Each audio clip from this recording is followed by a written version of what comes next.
அன்னை தமிழ் உறவுகளே, அன்பு வணக்கம். ஒரு ஆசிரியர் வகுப்பறைக்குள்ளே போனார். மாணவர்கள்லாம் உட்காந்துருந்தாங்க. மேஜையில் வைக்கப்பட்டிருந்த ஒரு டம்ளரை காட்டினார். இந்த டம்ளரை இப்படி கையில் பிடிச்சிருந்தா இதனுடைய எடை எவ்வளவு இருக்கும்?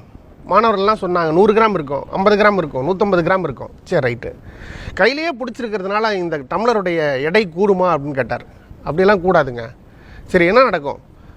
10 நிமிஷம் அதுக்கு மேலே கொஞ்ச நேரம் ஆயிடுச்சுன்னா அந்த டம்ளரினுடைய எடை கூடாது.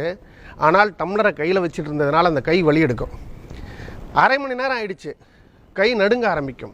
1 மணி நேரம் ஆயிடுச்சு, கையை வைத்து கொண்டிருக்கிற டம்ளர் தானாகவே கீழே விழுகிற நிலைக்கு ஆளாயிரும். இப்போ மாணவர்கள்ட்ட கேட்டார், இந்த டம்ளரை வச்சுக்கிட்டே இருக்கிறதுனால அதனுடைய எடை கூடாது, ஆனால் கையிலே அதை பிடித்து கொண்டே இருப்பதனால் என்னுடைய புத்தி கூர்மை பாதிக்கப்படுகிறது. அந்த கையிலே வைத்து கொண்டிருக்கிற பொருளினுடைய எடை கூடவில்லை, அதை தாங்கி பிடித்து கொண்டிருப்பதனால் என்னுடைய சக்தி வீணாகிறது என்பதால் மனித வாழ்வில் எல்லோருக்கும் பிரச்சனைகள் இருக்கிறது.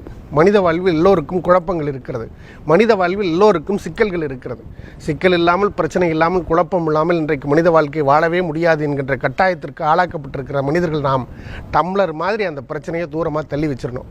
ஒரு முறை அதை பார்த்து ஆராய்ச்சி செஞ்சுக்கலாம்.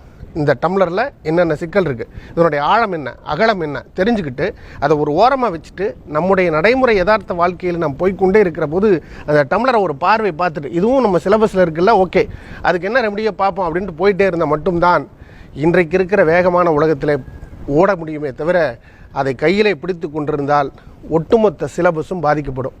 நடைமுறையில் நாம் செய்ய வேண்டிய விஷயங்கள் எல்லாம் பின்தங்கும். நம்முடைய வேலைப்பளு இன்னும் கூடும். மன உளைச்சல் அதிகரிக்கும்.